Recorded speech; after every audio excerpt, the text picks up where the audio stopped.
Welcome to the Mama Needs a Moment podcast. We are your hosts, Chrissy and Cindy, co-founders of Her Health Collective. We are two moms obsessed with changing the way moms take care of themselves. We're so glad you're here. Let's dive in. Welcome to Mama Needs a Moment. It is an honor to be chatting with one of our directory experts. Make sure you check out our provider directory on our website. It is designed to be a one-stop shop of the best providers and experts in our community from all the different industries that serve mothers. All the experts included in the directory have been vetted by the Her Health Collective team and are top-notch professionals in their respective fields. It is a way for you to find a provider for your health needs without the overwhelm. And today we are honored to be here with Dr. Emily King, who has spent the last 20 years working with neurodivergent children and teens, along with their families and teachers in schools and private practice. She has been on both sides of the IEP and 504 meeting tables, first as a school psychologist and then as a parent. She knows the feeling of thinking you are out of ideas to support your child, which inspired her to help parents and educators beyond her therapy practice with online parent workshops and professional development training for teachers. Dr. Emily has been featured on MSNBC, Washington Post, New York Times, Parents, the Holderness Family Podcast, and more. And we are just thrilled and very excited to be able to sit down with Dr. Emily and talk to her today. So welcome, Dr. Emily. Thank you for being with us today. Thank you so much for having me. So this is a question that you don't know, and I don't know what this question is going to be. So if you could pick a number between 1 and 10, please do so. And I'll give you the question that corresponds with it. 6. What is something that always makes you smile besides your kids? Because we know the kids did. Let's go beyond that. I mean, we are a mom podcast, so we know that. Yeah, a really good song always makes me smile. So I really love music. I really love singing in my car. I really love singing in general and play the piano some. So if just a really good song, that has a really great memory, like something from the 80s or the 90s. Alanis Morissette. How about Alanis Morissette? Are you like? Yeah, absolutely. Right. Do you have a go-to song? Like what would be your number one song? I mean, anytime I hear Indigo Girls, I start smiling because I can just immediately start singing, right? Absolutely. Would you classify yourself as a good singer? Do you feel that you're? I think I am. So I sang growing up. I was in show choir in the 90s and I sang in an a cappella group at Carolina. And I now sing in the folk band at my church. So it brings me tons of joy. Okay. So you're a good singer. I always joke that I can't hear the tune or anything. So the only thing I can do is sing in my shower when no one else is around. And you are clearly a very good singer though. Very cool. I love that. Music is very, very uplifting for sure. Mm-hmm. We are going to start off by talking about your course, which is called Parenting on Your Own Path. It's an on-demand course for parents of newly diagnosed neurodivergent kids who aren't sure what to do next, because when you first get that diagnosis, it can be really overwhelming. This course dives into several vital components a family that has recently received that diagnosis for their child will likely be navigating. And I'd love to unpack these pieces a bit. If you look at the description of the course, it lists out some of the parts that are included. And one part of the course is sharing tools parents need to understand their child's skills. What do you mean by tools in this case? My mind immediately went to like websites and books, but maybe it's a new parenting philosophy or special forms that they should be aware of. What do you go into in this course? I created this course out of just noticing that the first and second sessions that I would have with parents when they would start meeting with me in my psychology practice were all very similar.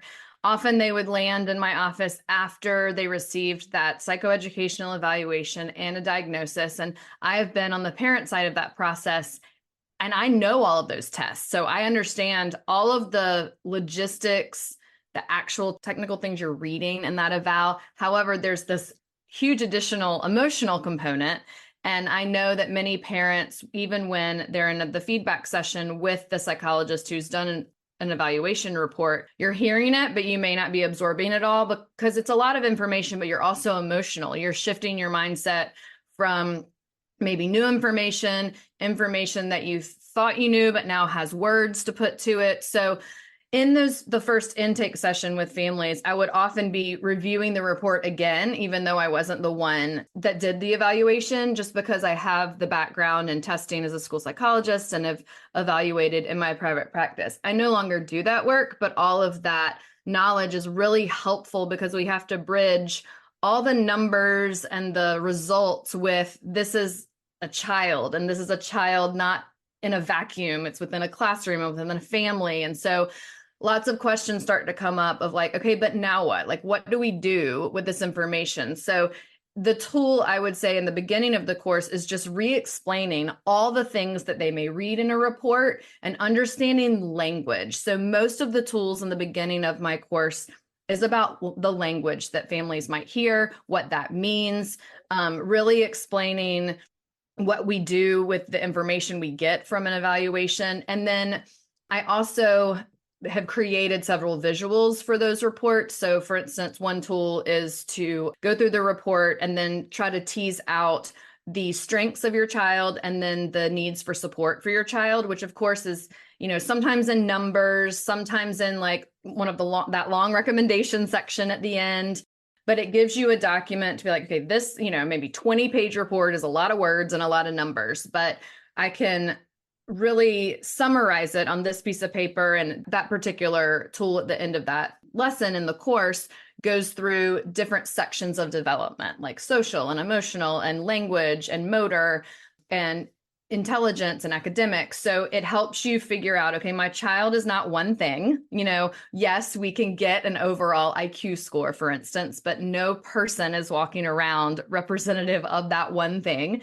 We have language skills and we have social skills and we have emotional skills and we have motor skills, and all of those things are collectively impacting how a child learns, how a child plays, how a child interacts with us. So my goal for that course is to reach more families that, I can't meet with everyone in my practice. I only practice in North Carolina, but even then there's not enough time for me to reach all the families. And there's so many parents I talk to that feel like they could do this in a self-guided way if they just had the structure.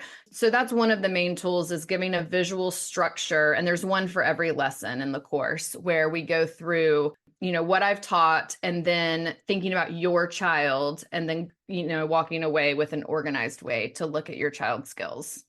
That's amazing. What I'm hearing you say is you're taking an overabundance of information because knowledge is power, but we can't really do anything with it if we're overwhelmed by it. So Right.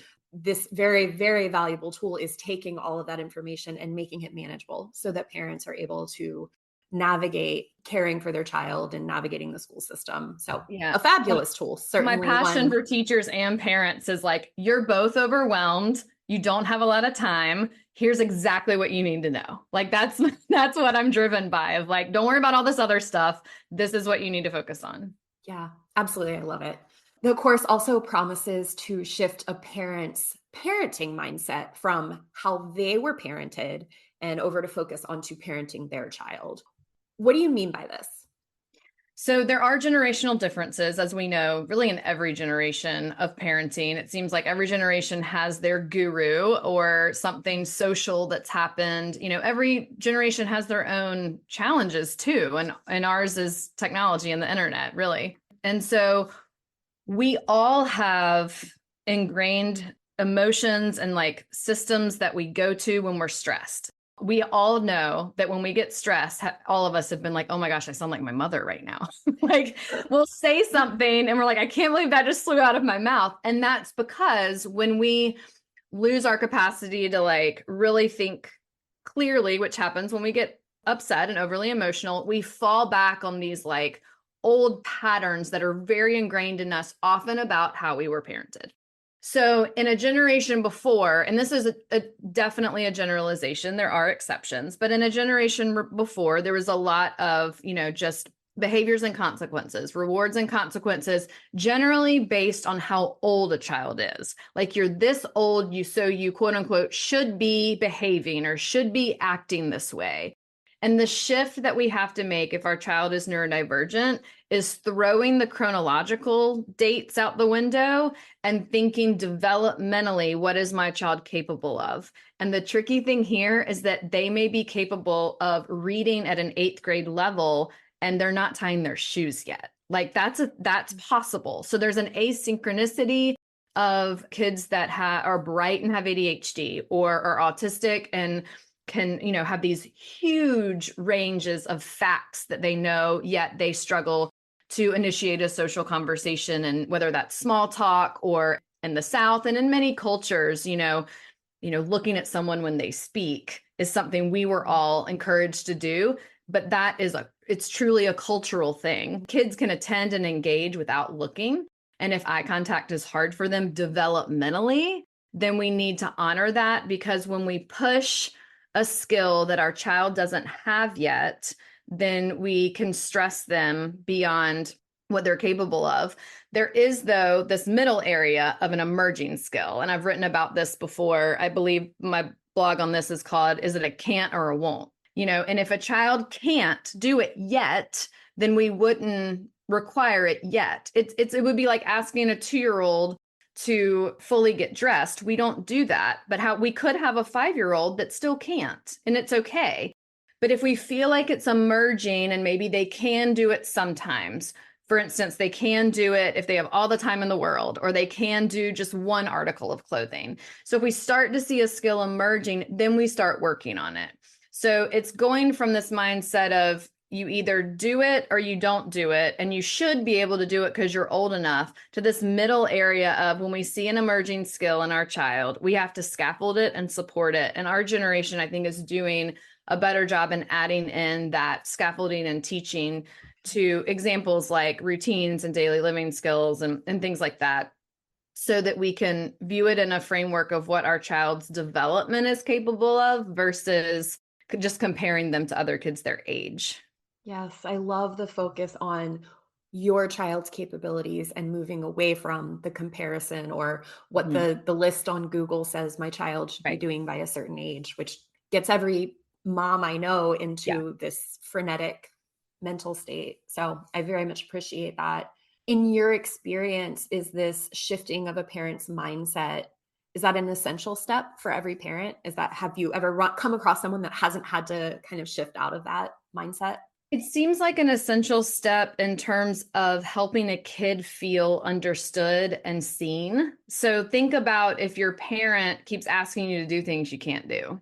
And older kids can verbalize this. Like the thing that, I'll have older kids say, I just can't do it. They want me to do this, but I can't. And once they can verbalize that, we're like, oh. So if we have the analogy, I always use the analogy of asking a kid with a broken leg to run a race. We wouldn't do that. We would say, you don't have to run the race today. But if we were like, everyone else your age is running the race, so you should be able to do it. That's shaming, right?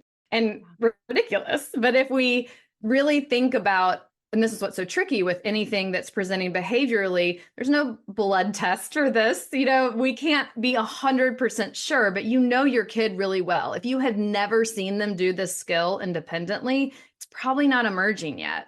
So if you're asking them to do something you've never seen them do independently, they may feel like, oh, my parent or my teacher doesn't get me. They don't get that this is hard for me. So it's really important just to notice that, whether we talk with them directly about it or not, kids do notice, oh, my mom gets that this is hard for me, and she's helping me out the door this morning.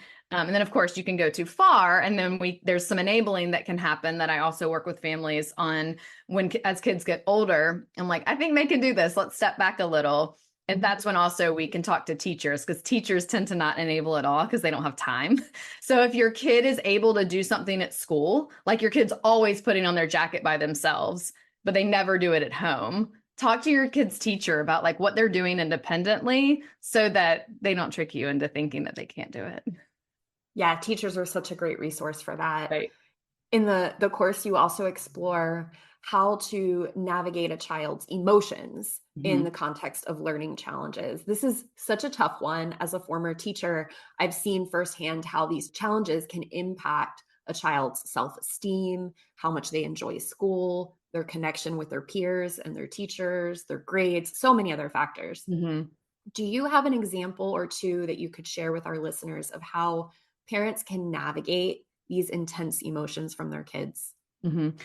Yeah. So when we see big emotions from our kids, often it comes across as like low frustration tolerance, like they're overwhelmed, frustrated. Often what's happening underneath though is anxiety. It's so much of what we see in behavior with kids is anxiety. Sometimes it comes out as anger. Sometimes it comes out as sadness. Sadness is actually a pretty mature emotion because there's an awareness of like, I can't do it and I'm sad about it. Young children usually are either happy or mad. And then, they sometimes will get just upset and cry, but it's more of an anger cry. So when we see these emotions, it's usually frustration, but sometimes underneath it, it's an anxiety of knowing I'm asked to do something that I can't do. And I have big feelings about that. And then, of course, we know that many autistic children, many children with ADHD have sensitive emotions and also quick emotions. Like the emotions happen really fast. So they sometimes can have feelings about their feelings and they're like, I can't control it. I feel like I know this thing is making me mad, but it happens so fast I can't control it. So there's the big emotions and there's also the speed with which kids feel overwhelmed. So an example would be if we see that our child gets very quickly overwhelmed. Let's say they're trying to ride their scooter and their balance and they keep falling off. And we have to make kind of a decision in that moment of like, do we think they're at a moment where this emotional regulation and the motor skills, because we got motor skills going on, think about the skills, we got motor skills going on and we've got emotional regulation skills. There could also be some social embarrassment happening, or your kid may not care who's looking. Every kid's different. So think about the different skills that are happening and decide, can my kid handle this and needs to, build a little stamina and can do it? Or if I don't step in and scaffold this whole situation, they're just going to quit, right? So we're finding that window of what they can tolerate by themselves. And if they can't do it yet, what they can tolerate with our support. We either have an option to adjust the expectations, which would be maybe we're not ready for the scooter. Maybe we're ready for something else before that, or increasing the scaffold. So for instance, showing them how to do it or showing them scootering side by side. So another thing that will happen though is the timing of this, right? Because kids will be like, I quit, but I still want to do it, but I quit, so sometimes we have to let those emotions take their time and process, and then talk to our child later about, is practicing that skill worth it? Because that's really what it all comes down to with all of us and our emotions. I mean, if you asked me to learn Russian tomorrow, I don't really want to speak Russian. I don't have any reason to need to speak Russian, and I'm frustrated and I'm not motivated. It's not worth it to me. But a child might be motivated to ride a scooter because they want to do it. And so that motivation balanced with it's hard. And I go through this, I call this the learning circle, where everything in the learning circle is hard. It's where mistakes happen. There's a visual of this in the course where kids are either not doing things, and that's kind of on the left column, or they're completely mastered things, and that's on the right column. And everything has to go through the learning circle. It's all uncomfortable in there. Many concrete thinkers I work with feel like they either don't do it or they're great at it. And we have to actually teach them this gray area thinking of, you have to practice it. And yes, it's uncomfortable in there. And that's where all the emotions happen. So normalizing those emotions can be really helpful. And I talk with teachers and parents about the emotional journey of learning, because learning is such a vulnerable experience. If you think about it, you have to be partnered with someone you trust. That's why it's really hard to learn from teachers we don't like, or we feel like don't get us. It's really hard to work for bosses we don't like. It's really hard to work with people that we feel like are not in line with because we don't feel connected. So anytime that connection and regulation and trust is there with the person that's showing us the way, that's scaffolding it, that increases effort towards and motivation and feeling like, okay, this is worth it. I feel safe to fall down and get up again, figuratively and physically, if they're doing something motor wise. Yeah, absolutely.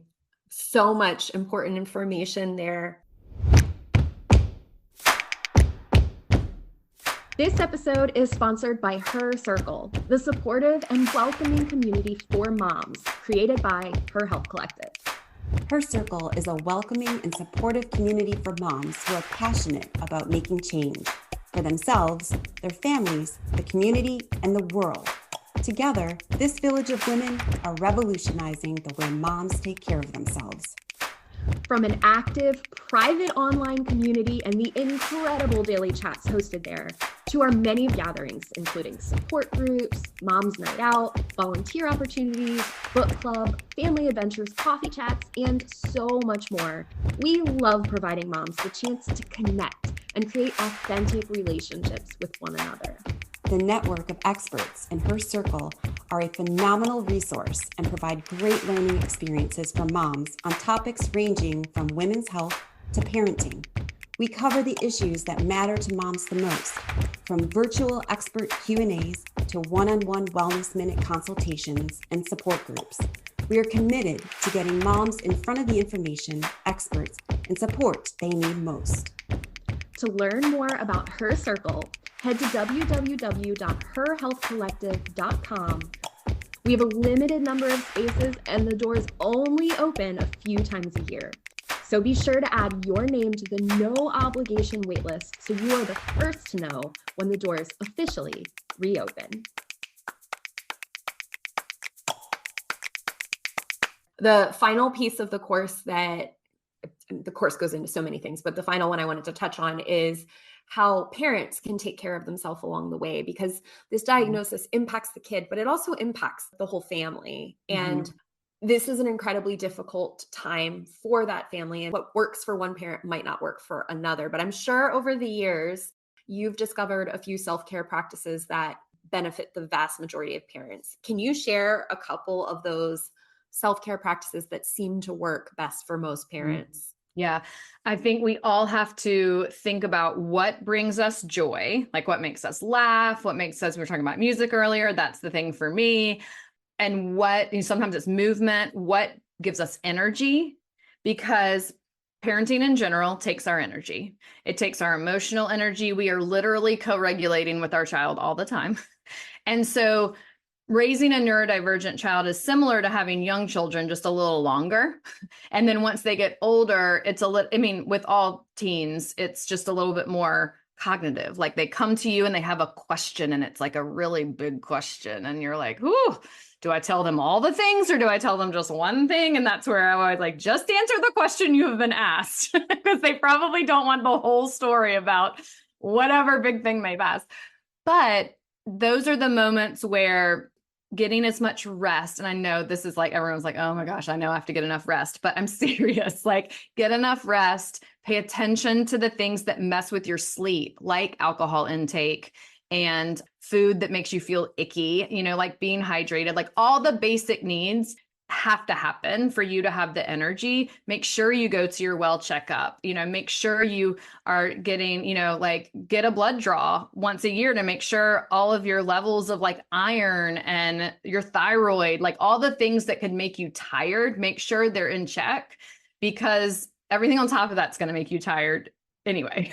So those are the things, just taking care of your body and your sleep and your movement are so helpful. And in addition to that, and of course, everyone's like, I don't have time to do that. You have to make time. And if that means that you are outsourcing childcare to work out or go on a walk or to sleep, that is okay, because you have to be ready at the moments where your child needs you and only you.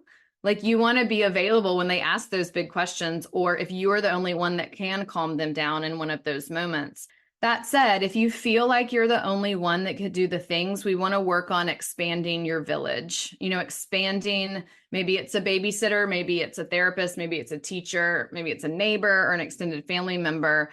It isn't really sustainable for you to be the only person that can help your child. And I know that we kind of wear that badge with pride. I'm my kid's person, all of that, but you'll burn out and it won't be sustainable. And it's healthy for them to trust multiple people. So think about how you can extend that village, and you get the benefit of you being able to rest. You deserve rest. And also your child realizing, oh, there's more than one person that gets me. And that's good. That's a really good thing. Oh my gosh, so many amazing golden nuggets. I laughed out loud when you were talking about the question because prior to getting on for the recording of the podcast, we were connecting, and Dr. Emily and I have kids of similar ages. We have teens and a tween as well. I laughed when you said the hard questions because it's no joke. I mean, when they're young, it's like, what color is this? All the way to when they're in their teens and they're like, what does sex mean? So it's completely different questions. Yeah. Like, and they're always at like 9:15 at night. Like I'm saying goodnight. And it's like, I remember one time my son was like, I want to talk about global warming. And I'm like, oh my gosh, it's time for bed. Where do I even begin? And what do I say that won't disrupt your sleep? Right. I don't want you to worry about that. Like, it's just so loaded. And that's one of those moments where you just have to say, okay, what are you wondering? And hopefully it's just a really simple question. Oh my gosh. And the other big one that happens is, I don't want to die. And you're like, oh my gosh, right now? Like right now, but it is very true that I talk to parents all the time about like bedtime anxiety. It's very true. And we all know this, that our feelings get bigger at night. They actually don't get bigger. Everything else gets quieter. So what happens is like the lights go out, you know, the house is quiet. There are no friends, there are no academics, like everything kind of slows down. I like to think about emotions getting more intense at night is like a theater production. And like during the day, it's like the chorus is on stage and everybody's singing. Then at night, there's like a spotlight on just the emotions because like everyone went home. So everyone steps back. So the emotions have been on stage all day. You just didn't notice them because they were in the mix with everything else and we're distracted by what's going on. But they totally rise to the top at night. And that's when we get the big questions. And, you know, we just try to answer what's been asked and then sometimes say, let's talk about that tomorrow. Rain check. Right. So that, you know, sometimes we have to plan if we feel like the answer will make our child more anxious. We have to just plan to talk about that in the morning. That's great feedback. And I also loved the part where you had said, if we're really tired, check in with ourselves, because I did have an experience where my thyroid was off and I had to take care of that. So thank you. I loved hearing about your course. And the follow-up question I do have to that is, does your course work for kids of various ages? It does. And so the main purpose of the course is really for where the parent is in the journey. So any ages of kids, but right after that diagnosis. So if your child has been diagnosed and you've processed lots of that, you understand, you know, the psych report, you understand, you know, you've shifted your mindset, all of that. Just go ahead and skip over to joining me for the parent workshops, which I also have and host once a month, but all ages for really just new to the journey of I'm starting to parent this child and I don't know where to begin. Okay, great. Well, on your website, you state, quote, it's hard because we are raising and teaching an increasingly neurodiverse generation of learners within a standardized culture of expectations. We need classrooms and communities that flex with the needs of our children. That's beautifully, beautifully stated. And you mentioned this a little bit with the previous discussion. You have over 20 years of experience working with neurodivergent children and teens, along with their families and teachers in schools and private practice. Will you please share some useful tips on how we can flex standardized culture of expectations to fit our children rather than the other way around? Yeah, I think just like we have a culture of expecting kids to do things at certain ages, our education system is designed for the masses, where we expect kids to do certain things at certain grades.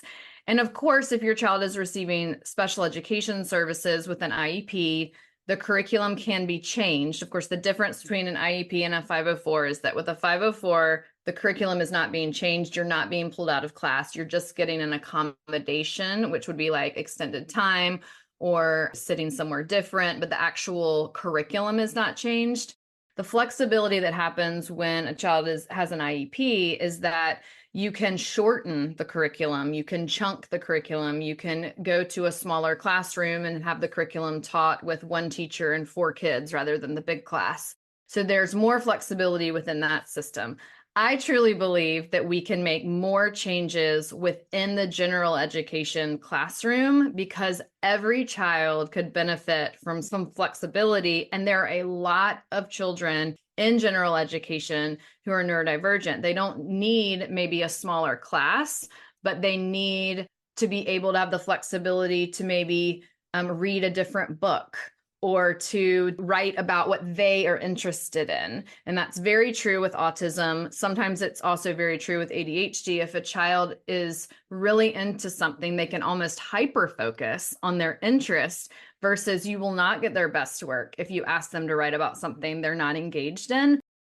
And so this, of course, is evolving as we're getting more research about engagement and learning and how we all want kids to learn and we all want positive outcomes for kids, but I can't tell you how many kids I work with hate school. And it's because the school isn't structured in the way that they learn. So like, this is my soapbox for life, is that if we could shift just small things within the classroom, and some of this is aligned, if someone wants to read more about it, something called universal design, which is in the disability community and culture of just tweaking things for matching the teaching with how that person learns and designing things in a way that from the get-go, there are choices for different kids to do different things rather than here's the same thing for everyone. And if you can't do it, we'll have to do something different for you.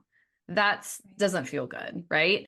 Yeah. So I do think we're in a cultural shift of, 100 years ago, school became compulsory where everyone was required to go to school. And the purpose of that is so we could have an educated community of people who are literate, people who can do math. And then in the 70s, we introduced legislation for special education and IEPs. I feel like we're in this shift now of, okay, but maybe the giving everybody the same and then differentiating is actually harmful for some. And actually, it would be beneficial if we just approach this as we're going to learn this concept, and here are 5 different ways you can show me. And children are empowered to figure out how they learn, to figure out, I'm a visual learner, I'm an auditory learner. I mean, I know y'all know this and everyone listening knows this. I've got one kid who would decide to write a song and perform a rap in front of his class. And I've got one kid that would absolutely never do that and would prefer to type something up and quietly send it to the teacher. So, we all know this from our own schooling of differences and how we want, I call this showing what you know, how you want to show what you know. And I think there's just so many small things we can flex about this. So you do foresee that the educational system is attempting to adapt to the neurodiverse generation? I do. I think we're at the beginning of it, though. I think it's going to take decades, and it's going to take kids and parents who have been through it and still have the energy to fight for differences. I feel like I'm one of those people, just because I've seen how my kids have had to work. One specifically has had to work really hard to flex with the kind of the just general standardized curriculum. And look, I get it that when you try to educate the masses, you can't do everything individually. I mean, that is true. There's not enough time and resources to do that.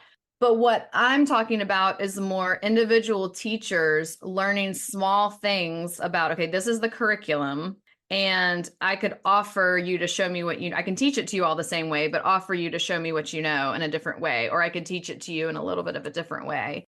And it's empowering teachers to have that flexibility. And we could have a whole side conversation about homework, but yes. Homework is one topic that feels very outdated in terms of what are we actually doing here, right? What are we actually asking them to learn? Especially when it comes to neurodivergent children, parents are not special educators. We don't have the knowledge to reteach something. That the main frustration I know in our generation is that they're teaching math differently. Just to use that as an example, we're asking a whole generation of parents to help our kids with homework, and we didn't even learn it that way. So think about doing that for all the things. If your child didn't learn it in the classroom because they were distracted or they were overwhelmed or they were checking out. And so we need to get flexible about when our kids, what I call it is independent learners, which is For neurotypical children, usually around 3rd through 5th grade. For lots of our ADHD or autistic kids, it's not happening until middle or high school, and that's okay. Again, developmentally and not chronologically. Once our children become more independent learners, then they're ready for more homework, or they're ready to scaffold that. Like we have, and that's why we have tutors, and that's why we sometimes have to sit with them. But adjusting those expectations can be helpful instead of just, having battles with your child after school that is going to negatively impact your relationship. What's the alternative? So let's say I'll use my own child as an example. She is finishing up 8th grade, ready to get into 9th grade. She already has expressed her nervousness about going into high school, and she's never really been the homework type of kid. She'll do it, but she can only do it for just so long. What is the alternative? Mm-hmm.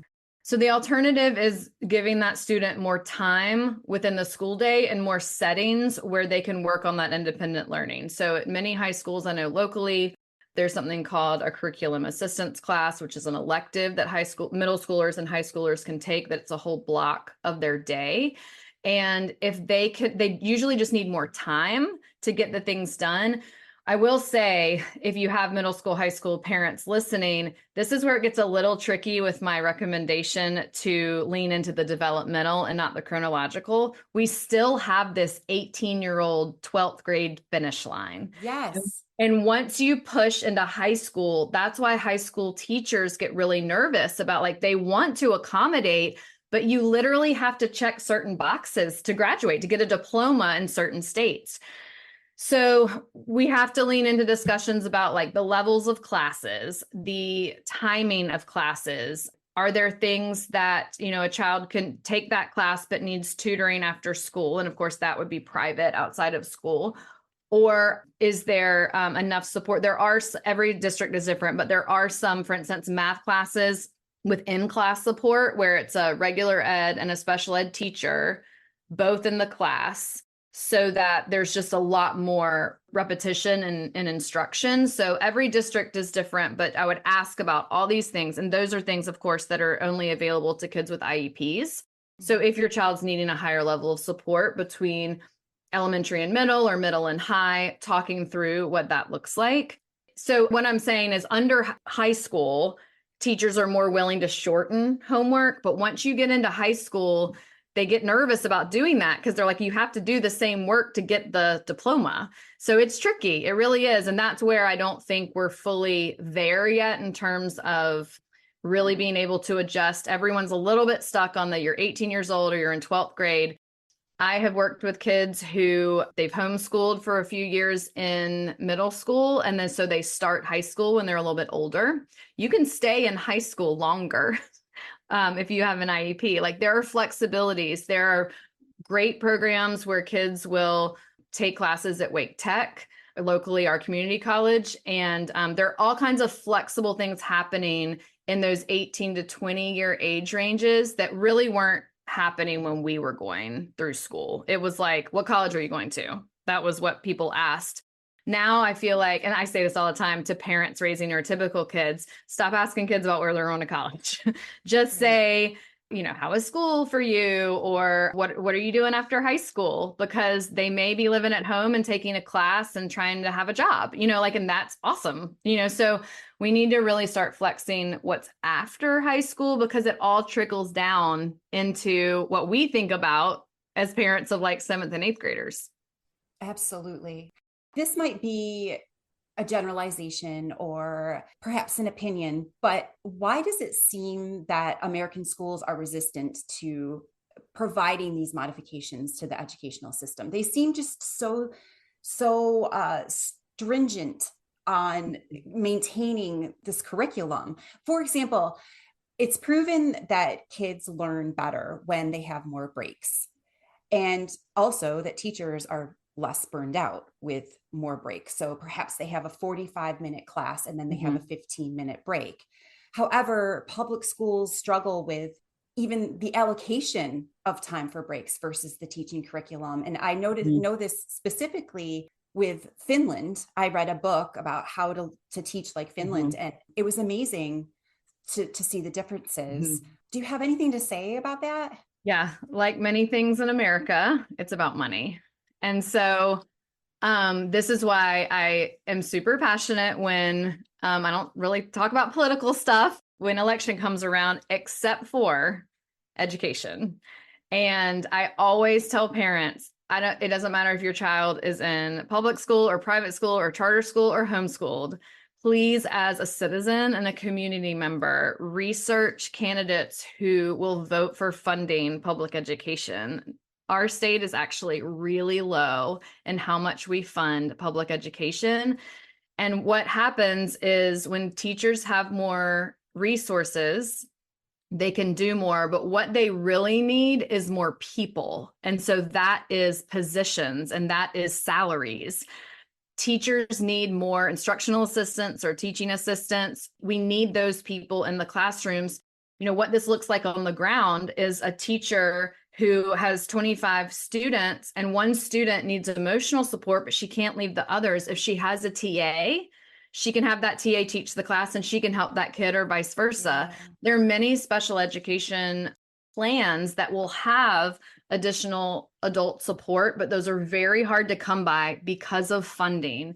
And I know this from being a school psychologist, and it's a reality on the school side of things that it's a very tricky spot for public schools to be in because they're federally, legally mandated to provide services, but the program isn't adequately funded.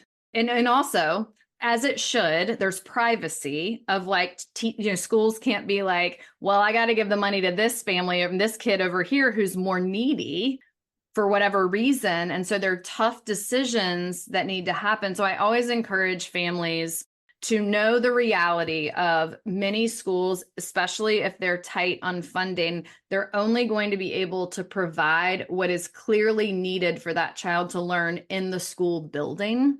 And so, for instance, that's why some schools are stringent on like, if the grades don't reflect needed support, but that child does need some reading intervention, let's say, go ahead and get your child, if you can afford it, go ahead and get your child intervention outside of school. And then, vote for candidates who fund public education. You can also get involved in PTAs who can raise money for additional resources. So anything that you can think of, and everyone, of course, is listening is coming from a different financial background. But if you feel like your kid is able to get what they need, I promise you there are kids at your child's school that can't get what they need too. And they may or may not have the family support or the financial support of their family to be able to do anything that's an alternative. I still fully believe in public education. Both my kids are in public school. They have been able to do public school. There are certain families that feel like they might have to do homeschool because of the size of the schools, the sensory overwhelm. So that's also, something. Our school buildings have to be structured in a certain way because they are designed for everyone. And there's certain challenges that come with that. So many important points there. I really appreciate not going into politics, but approaching that part of the conversation because it is important and it's something that we do need to be aware of. So thank you for sharing that with us. Dr. Emily was such a joy, really informative, and I truly, truly enjoyed speaking with her. I took away some really important lessons, and I hope you did too. I did. I took some really great takeaways from our conversation. I really appreciated how she talked about the need to adjust scaffolding as well as our expectations. And then asking the question if practicing a skill is worth it, really assessing where our child is at and determining, am I trying to push something on them because that's what the chart says they should be doing right now? Or is this something that my child is genuinely ready for? And just kind of building that awareness and taking the time to observe your child and recognize that, I think, was really important. So I really appreciated that. And then I loved how she said feelings get bigger at night.